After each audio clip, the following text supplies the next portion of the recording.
Hello, my name's VR, and first off, I hope you've had a fantastic Christmas. Also, if you've got a brand new VR headset lately for Christmas, I know many people have. Welcome to the amazing world of virtual reality. And this is kind of the reason why I put the video together. For new people that just come to VR, I thought I would share with you my 20 best games of 2024. And there was some bloody brilliant ones. Also, I'm extremely lucky. I'm a MetaQuest affiliate, so I'm going to put links in the video description for all the games. Currently, my links will give you 20% off the game until the 31st of December. Then they go back to the normal 10%. So this is a great time to build up your library, but not a lot of monies. Now, originally, I just done a top 10. But there were so many games I was missing out that deserve to mention. Even doing a top 20, there's still many games I've missed out. And also the top 5, I've changed it around so many times, but I kind of like, no, Clickster, come on, just enough's enough. I was never going to get time to make the video. So here we go with my top 20 VR games of 2024. And let's start number 20. So at number 20, we have Augmented Empire, and this can be played in virtual reality mode, or it can be played in mixed reality.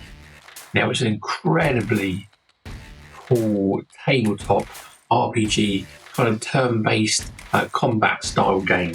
Augmented Empire, it's set in the future where you must lead a gang of misfits and criminals to survive and overthrow the corrupt elite. The voice acting is simply superb, and trust me, the hours will fly by playing this. It's one of those games that kind of, when you start, you can't really stop. You kind of want to keep going on to the next bit. But yeah, this is a great game. It's at number 20. So at number 19, we've got Underdogs. Now this is a mech game. Now there are a lot of mech games in virtual reality, but this one is very different to the others. It really gave me a wow moment.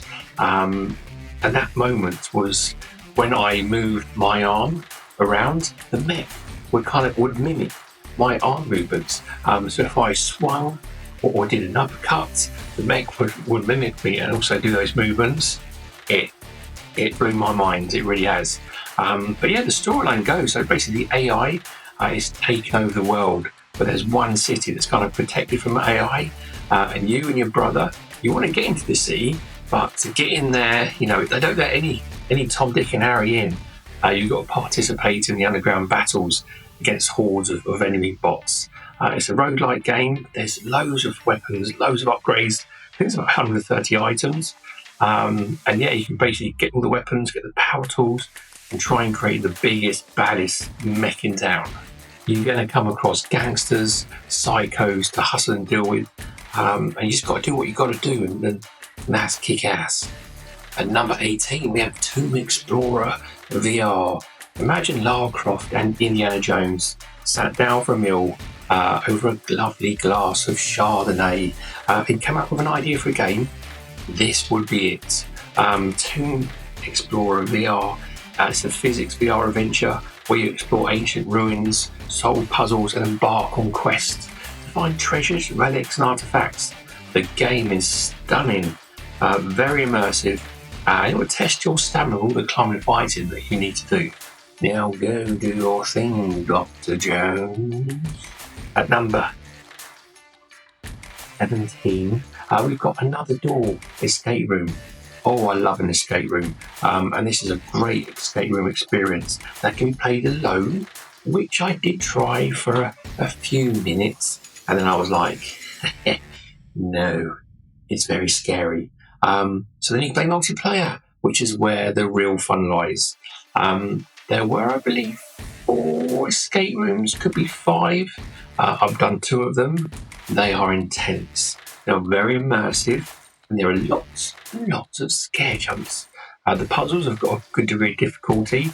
I believe in some of one of the rooms we didn't do all the puzzles, but we still escaped. So I think there's kind of quite a lot of unlockables to find as well. But yeah, I'm a huge fan of escape rooms in VR, and this one is done extremely well. Number 16, we have Hide the Corpse. How good are you at hiding a dead body? Don't answer that. But in this game, you've got 4 minutes before the cops bust down your door. Hide one. There are 6 scenarios. In each scenario, there are like 6 hiding spots, and you kind of got to find them all. But if you do find at least 4 of them, then you can go on to the next scenario. It gets unlocked. And some of them you've got to be very creative. But what really makes this game stand out is the kind of the ragdoll physics of the dead body, which I named Tom after Tom Selleck. He's got that very Tom Selleck look about him. But yeah, you got to lift him up. You got to manipulate the body around, which can get a little messy. You got to squeeze that body into a hiding spot. The only thing I would love co-op, so it is a single player only game, but this game was crying out for co-op. It would be so much fun to play with someone else. At number 15, the hilariously funny ragdoll physics flat screen game Human Fall Flat is come to VR. Now the VR edition, it has all the same levels as the flat screen game. You can play single player, but we all know this game needs to be played in multiplayer. So yourself, you can team up with 3 other friends, so it's 4 in total. And you can overcome all the obstacles, puzzles on each level. You can also customise your avatars too. And I'm telling you now, this game, if you watch my video, there are parts of it where I was laughing so hard, I literally couldn't breathe. It is, be warned, this is a hilarious game. At 14, we have Chernobyl Again. Now this is a time traveling adventure as you look to stop the Chernobyl nuclear power station explosion. The Chernobyl exclusion zone was 3D scanned and put into the game. So kind of what you see, like when you're in the control area, all those buttons and everything around you, that's how it was. It really adds the immersion and the eeriness, the darkness of the game. The puzzles got a good degree of difficulty about them. Some easy, some not so easy, some are quite tricky. But the storyline is engaging. It's well voice acted. It took me about, because it's misleading, I've done a gameplay, a full walkthrough, and the walkthrough was 2 hours. People were like, 2 hours, that's short. It wasn't. It took me about 4 hours because obviously I think how to do the puzzles, but when I've done the recording, I knew what to do. But look, if you're looking for a good single-player game with great immersion, tricky puzzles, I fully recommend Chernobyl Again. Not recommending it again, it's called Chernobyl Again. Okay. Unlucky for some, but not this game. Number 13, Escaping Wonderland. Now this is the new chapter in the Down the Rabbit Hole saga. You need to prepare for hours and hours of gameplay, brimming with brain-teasing puzzles, enchantment. It's got a real happy-go feel about the game. It's a lot of fun, and it's got just the right amount of delightful nonsense in the game, which is what you expect from the beloved world of Alice in Wonderland. Again, the storyline is great. It's well voice acted, and I did have a bit of a soft spot for the light bulbs. If you play the game, you'll know what I mean. I love it. Next up, we have Vendetta Forever. If you want to feel like John Wick, then this is the game for you. You got to shoot to kill, kill to move, and it's got a very cinematic feel to the game. So in Vendetta Forever, you have to dispatch foes to seize their weapons mid-air, which will propel you forward. So that's how you move around in the game. You've got to strategically plot your way around each level to the very end. There's 60 levels to get through, and they're all very, very different. And you've got various weapons at your disposal, from a rifle to a pencil. Yes, I said pencil. And the soundtrack is banging. It is such a good soundtrack. You know what I mean? You're just having that John Wick feel, the slow motion, just the coolness, and having a really kick-ass soundtrack is so good. It's also quite a workout. So fitness and fun, what more could you want? Now just narrowly missing out on the top 10 is Exo Cars.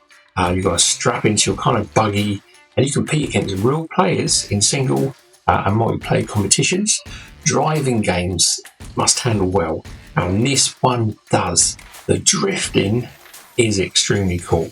There's many tracks from the stadiums to mountains to a multi-story car park. And when I say about the drifting in the multi-story car park is epic, absolutely epic. But for me, the PS de Resistance was playing the combat mode with my friends. It's basically Mario Kart. And oh my god, it's just, you have the blocks that you have to hit as you're driving around, and then you get things like rockets and all that sort of stuff to fire at your friends. It was hilarious. I laughed, I cried, I swore quite a lot. But this is definitely my favourite racing game in VR. Here we go, peeps. Here is the top 10 of my favourite games of 2024. And at number 10, it's Into the Radius 2. It's currently in early access on Steam VR. It's had quite a lot of updates since it's launched in early access. It's just getting better and better. Now, Into the Radius 2, if you ever played the first game, it's basically an immersive survival shooter set in a realm of surreal landscapes and deadly entities. They're very scary. Very scary. You go on missions, you scavenge for food, materials, guns. But unlike the first game, you can do it co-op. Yes, you can team up with a friend. You can team up with your best buddy, because it is a very scary, eerie game. So being co-op was a huge plus for me, because I'm a bit of a tart when it comes to scary games. Also, it still has that cool way you put the stuff in your backpack. So if you played the first game, you'll know what I mean. So if you can play PC VR, I do highly suggest you check this one out. At number 9, we have Maestro. Oh, I love this game. Grab your baton, step onto the podium, and become the Maestro.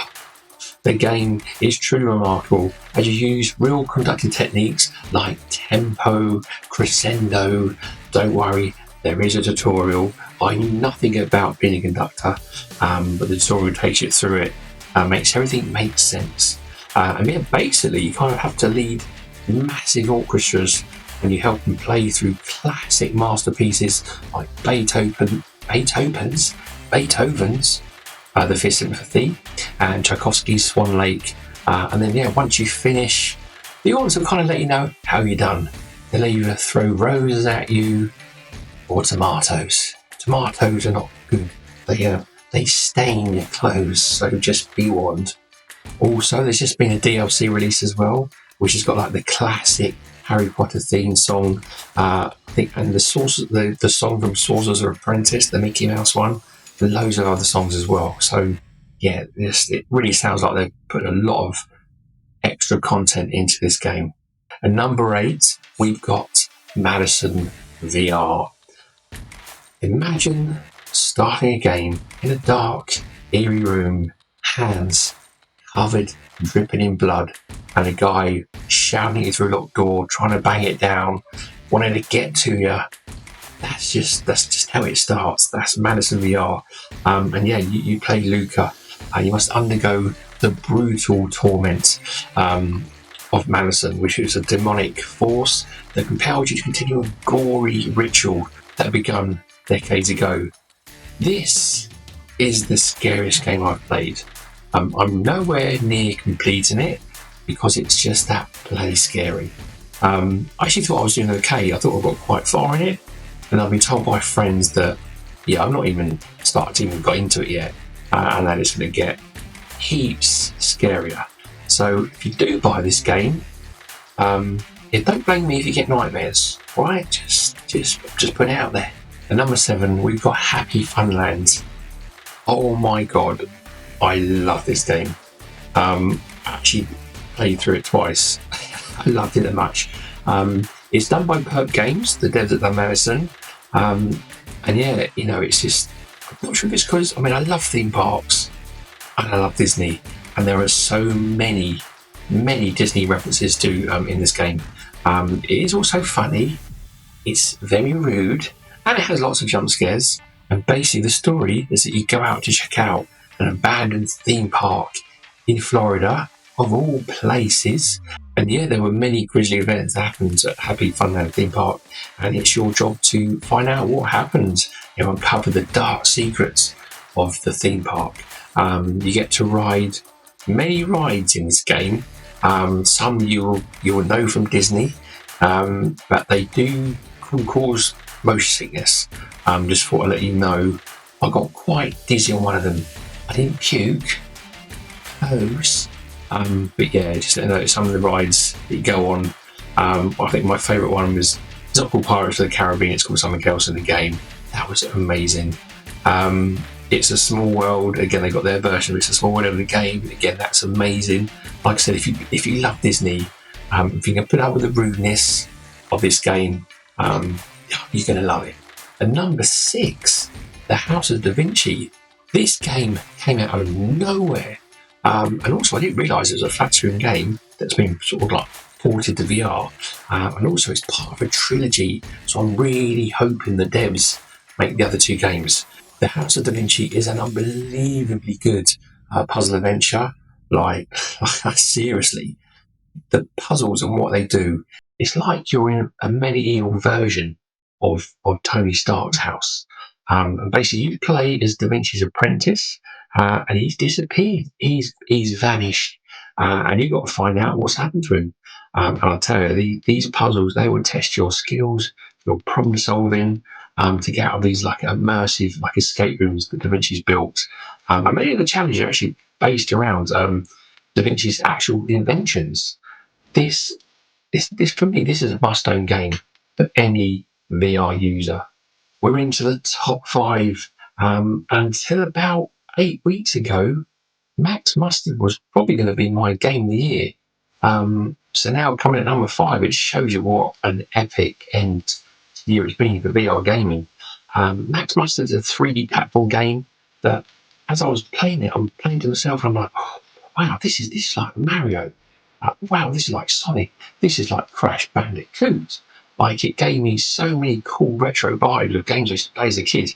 Now you have to make your way through 40 levels of absolute gorgeousness to save the mud pups that have been locked away by the evil Stubbins.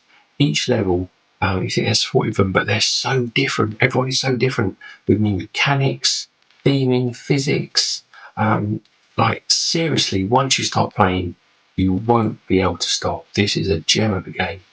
Number 4, we've got Metro Awakening. This game is not for the faint-hearted. It's a tense, heart-pounding experience. Easily the most immersive Metro experience you will ever have. And basically, you're a doctor. You survived a nuclear Armageddon by living in the buried subways of the Moscow Metro.